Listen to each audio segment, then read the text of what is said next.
বন্ধুরা, আজকে দেখাবো একটা ছাদ ঢালাইয়ের পূর্বে কি কি জিনিস চেক করা উচিত আর কি বিষয়ে আপনাদের খেয়াল রাখতে হবে। প্রথমে দেখাচ্ছি যে দেখতে পাচ্ছেন কলামের গোড়ার সাইড দেখাচ্ছি। তো কলামের ড্রয়িং অনুযায়ী দুইটা রিং দেওয়া হয়, কিন্তু দেখেন এখানে একটা রিং দেওয়া আছে কলামে, তার মানে এটা ভুল আছে। আর এই যে সাইডে কাঠের সাথে যে লোহার যে গ্যাপটা, এটাকে বলে ক্লিয়ার কাভার। ক্লিয়ার কাভার 1.5 ইঞ্চি থাকার কথা, কিন্তু এখানে 1.5 ইঞ্চি নাই। তো এটা কিভাবে করতে হবে? এটা ব্লক দিয়ে করতে হবে। তো 1.5 ইঞ্চি ব্লক বানিয়ে ব্লক ঢুকিয়ে দিয়ে এই ক্লিয়ার কাভারটা করতে হবে।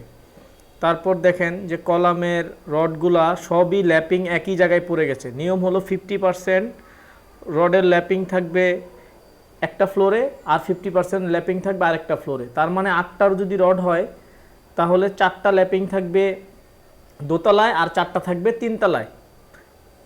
তারপর দেখেন এখানে ঠিকভাবে এক্সট্রা টপ দেওয়া হয়েছে কিনা এবং ছাদের নিচে যে আপনার ব্লকগুলো আছে ব্লকগুলা ঠিকমতো বসানো হয়েছে কিনা, পরবর্তীতে ভাইব্রেটর মারলে যেন ব্লকগুলো সরে না যায় সেদিক বিষয়ে খেয়াল রাখতে হবে।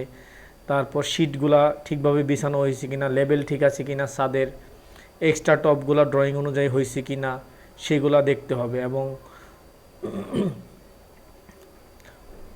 তারপরে দেখতে হবে যে উপরে যে রিং বাঁধতে হয় সেই রিংটা বেঁধেছে কিনা। দেখেন এই কলামের উপরে একটা রিং বাঁধতে হয় যাতে রডগুলার প্লেসমেন্ট নষ্ট না হয়, সেই রিংটা বাঁধেনি। তো এইসব বিষয়গুলা ছাদ ঢালাইয়ের ক্ষেত্রে খেয়াল রাখতে হবে। যেমন এখানে ব্লক দিয়ে দেখেন লেভেল ঠিক করা হয়েছে, ক্লিয়ার কাভার ঠিক করানো হয়েছে, এই ক্লিয়ার কাভার ঠিক রাখতে হবে। তারপরে যে এখানে রিং দেওয়া হয়েছে,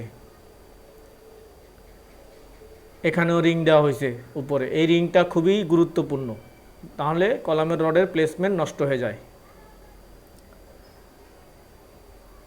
তাছাড়া আরও কিছু বিষয় খেয়াল রাখতে হবে, যেন নিচে অনেক সময় প্লেন শিট না দিয়ে পলিথিন বিছানো হয়। তো পলিথিন না দেওয়াই বেটার। আর পলিথিন দেওয়ার পর পরবর্তীতে ঠিকভাবে ছোটানো যায় না। আরেকটা বিষয় খেয়াল রাখতে হবে যে ইলেকট্রিক্যাল যে পাইপগুলো বসায়, পাইপগুলো ঠিকমতো বসানো হয়েছে কি না, এবং যে ড্রয়িং আছে আপনার ইলেকট্রিক্যাল ড্রয়িং অনুযায়ী সব কিছু, ওই ফ্যানের পয়েন্ট আর প্রত্যেকটা ওয়ালে ড্রপ নামিয়েছে কি না, এবং গিজারের জন্য আলাদা সার্কিট, এসির পয়েন্টের জন্য আলাদা সার্কিটের পাইপ দেওয়া হয়েছে কিনা, এইসব বিষয়গুলো খেয়াল রাখতে হবে। আর দেখতে হবে প্রত্যেকটা রড ঠিকভাবে বাঁধছে কিনা। ধন্যবাদ। যদি ভিডিওটি ভালো লেগে থাকে তাহলে সাবস্ক্রাইব করুন প্লিজ।